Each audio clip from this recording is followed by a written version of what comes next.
All right, wrap in everyone. Today we are taking a deep dive into asteroids. Well, one in particular, Hmm. asteroid YR4. It's been making headlines, Okay. and we're going to break down all the details, even though the source material we're looking at is actually a YouTube video Oh, wow. in Spanish. But don't worry, we've got you covered. Okay, cool. We'll be tackling all the big questions like, is 2032 the end of the world as we know it?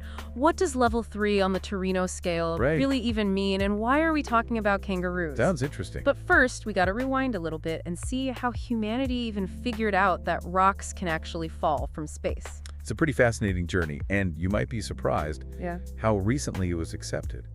For centuries, the dominant view of the cosmos was shaped by, well, Aristotle, who believed in this perfect, unchanging celestial realm. So basically, no room for random space rocks just crashing into things. Exactly. But then along comes Galileo with his Yeah. telescope Game changer. and just turns everything upside down. He starts observing craters on the moon, sunspots. Wow. All of a sudden, the idea of a perfect cosmos was out the window. That must have been a huge shock to the scientific community at the time. Oh, absolutely. Challenged centuries of established thought. And even after Galileo's observations, the idea of rocks actually falling from space was still met with a lot of Yeah. resistance. For example, there's this event in 1794. Okay. A meteorite fell in Siena, Italy.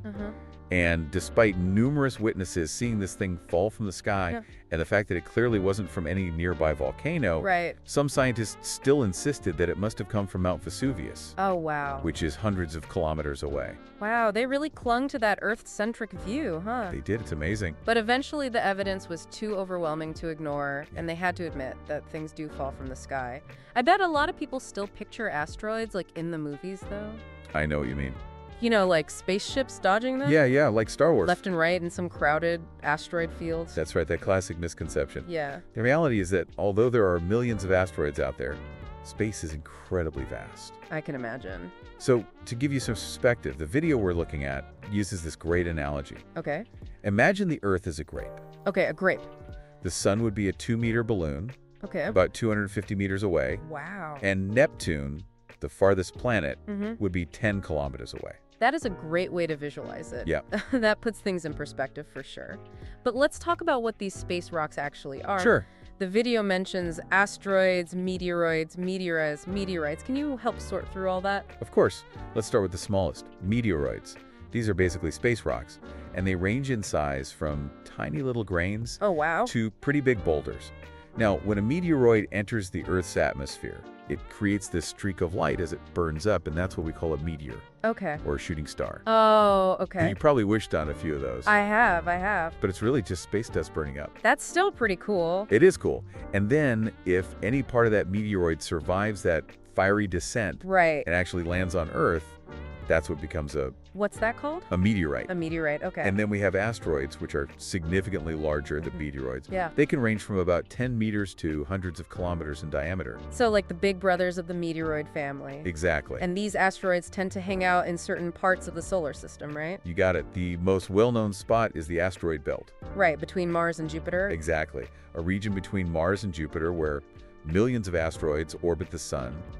And then there's the Kuiper belt, Okay. which is much farther out beyond Neptune. That's home to icy bodies like Pluto Wow. and even more asteroids. And then finally we have the Oort cloud, The Oort cloud. the outermost region of our solar system. That one's a little mysterious. It's a little mysterious. It's thought to contain billions, maybe even trillions of icy objects. Wow. Talk about a lot of real estate out there. It's huge. You mentioned earlier that even though there are millions of these objects, Yeah. collisions are relatively rare. That's right. But it seems like there's always news about some asteroid potentially hitting Earth. It's true. And while most of these asteroids are pretty small and they don't pose a serious threat, Okay. there are some that are definitely large enough to cause significant damage All right. if they were to hit Earth. Yeah. And keep in mind that even a relatively small asteroid can pack a serious punch, Wow. potentially releasing an energy thousands of times greater That's crazy. than the atomic bomb dropped on Hiroshima. That's a sobering thought. So how do scientists actually keep track of all these space rocks and determine if one might be on a collision course with Earth?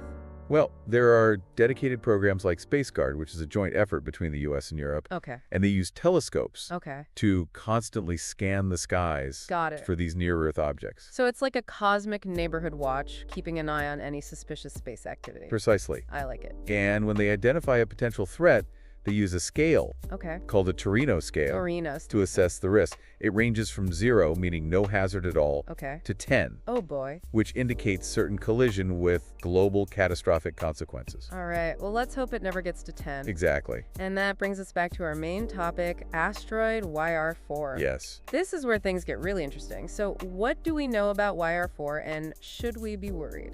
So YR4 is a relatively new discovery, Okay. so there's still some uncertainty surrounding it. Right. Based on current observations, scientists estimate its size to be between 40 and 90 meters in diameter.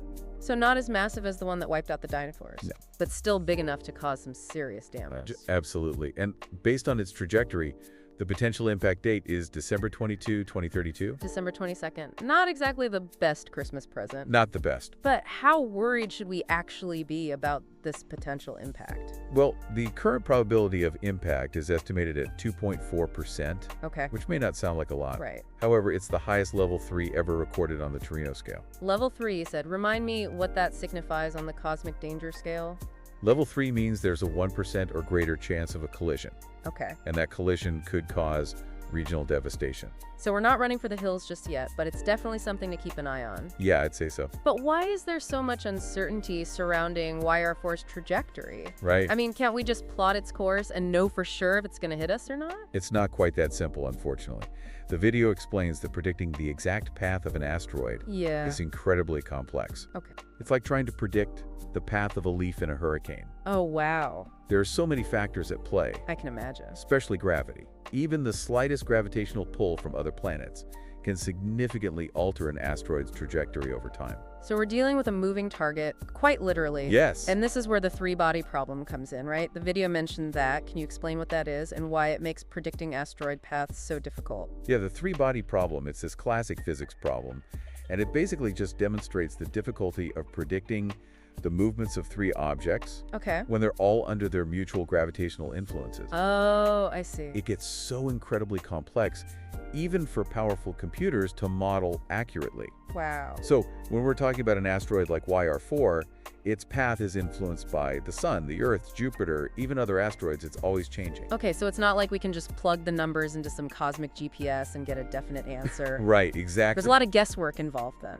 Well, not guesswork exactly, Okay. but there's definitely a range of possibilities. Okay. You can think of it like we're looking at a cone-shaped area of uncertainty, Okay. and that cone just gets wider the further into the future we try to predict. So the closer it gets, the more data we have, Exactly. and the more accurate we can predict its path. Precisely. And that's why it's so important for scientists to keep monitoring YR4 and gathering as much data as possible. Yeah. And the good news is we have over a decade before the potential impact date. That's good. So that gives us time to really refine our understanding and even develop strategies to deflect the asteroid if we have to. That's reassuring. That's good to hear. But what about those strategies? Like, what can we actually do to deflect an asteroid if it's headed our way? I remember reading about that DART mission Right. where they intentionally crashed a spacecraft into an asteroid. Yeah, Was that just a test? that was a crucial test. Okay. And it proved that we can, in fact, alter the trajectory of an asteroid, which is pretty incredible when you think about it. It's amazing. We can literally push a space rock out of the way. There are other ideas being explored, too, Like what? like using a spacecraft's gravity to tug an asteroid slightly off course, Interesting. or even focusing solar energy onto an asteroid Wow. to vaporize part of its surface, creating a jet-like propulsion So cool. that would alter its path. It sounds like science fiction, but it's real. It's real. It's really happening. It makes you appreciate those scientists and engineers working on these problems. It really does. But let's shift gears a bit Sure. and talk about what an impact like that would actually mean for us here on Earth. Mm-hmm. The video showed some pretty dramatic visuals Right. of the potential consequences. And while the odds of a major impact are thankfully small, Okay, good. it's definitely important to be aware of the potential consequences. Yeah, A large asteroid hitting Earth would be catastrophic, I can imagine. causing just widespread devastation. Yeah. Think tsunamis, earthquakes, wildfires, Oh, God. and a massive dust cloud that could block out the sun for months or even years. So it's not just the initial impact, Yeah. but also the long-term effects on the environment and climate. Exactly. The impact itself would be devastating, Yeah. but the aftermath could be just as significant. Wow. Imagine the disruption to agriculture, transportation, communication. It's scary to think about. It would be a global problem that would require a global response. It makes you think about how interconnected everything on our planet is. Yeah. It's a sobering reminder that we're all in this together.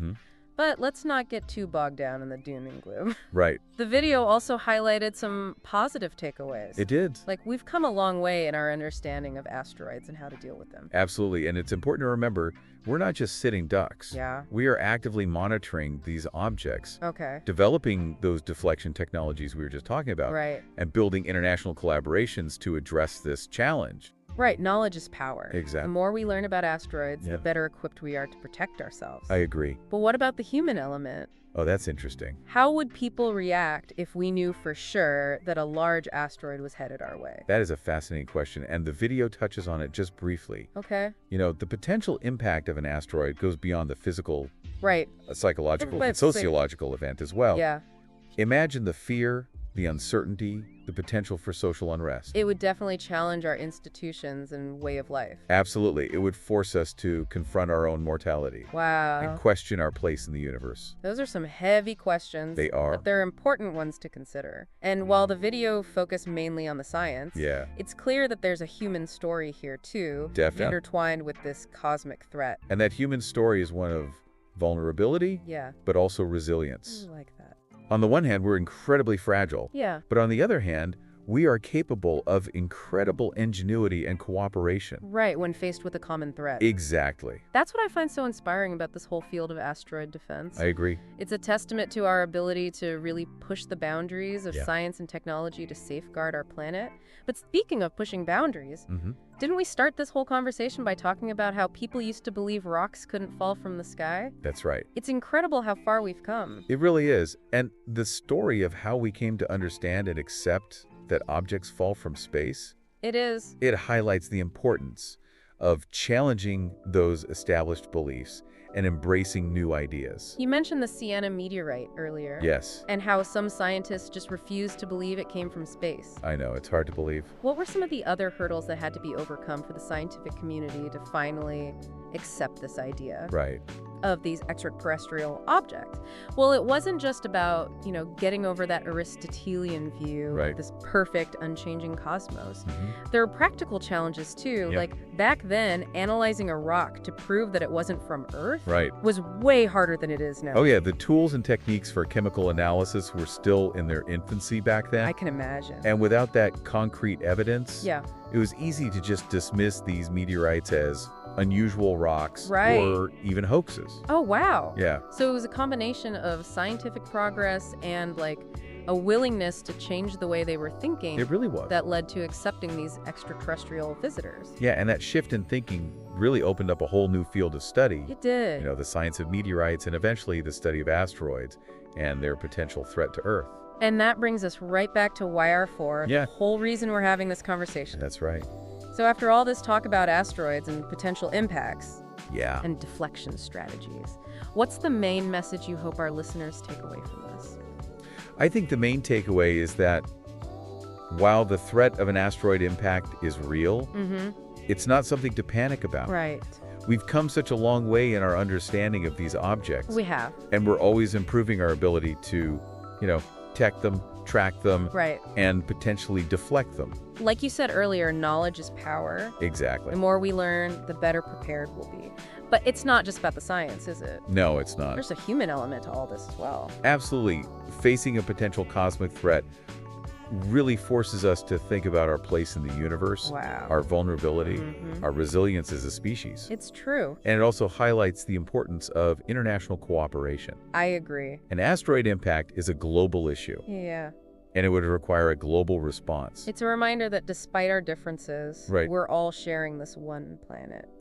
And we need to work together to protect it. We do. So what can our listener do to stay informed and engaged with this topic? No, there are tons of resources online, like the NASA website, which has a whole section on near-Earth objects, and organizations like the Planetary Society, which advocate for space exploration and planetary defense. And of course, staying curious and asking questions is always a good starting point. Always. Speaking of questions, I wanted to circle back to something you said earlier about the potential social and economic impacts of, an asteroid threat. Yeah, that's a really interesting point. The video touched on it a little bit, but it's something we could explore further. It is. Imagine, if we knew for certain that a large asteroid was going to hit Earth, even if it wasn't a planet-killing event. Right. How would governments respond? Yeah. Would there be mass panic? I imagine so. How would we even begin to allocate resources? It's a lot to think about. It's a lot to think about. And those are questions that go way beyond science into, ethics and politics and sociology. It's like this thought experiment in human nature. Yeah. And how we react to existential threats. It makes you wonder if an event like that, even a near miss,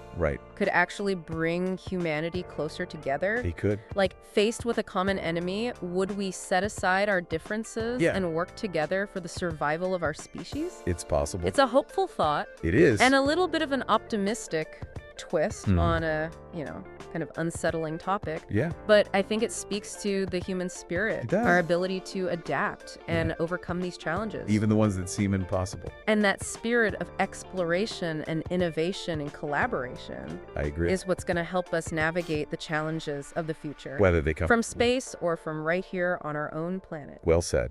So for our listener out there, remember, while asteroids might seem like these harbingers of doom.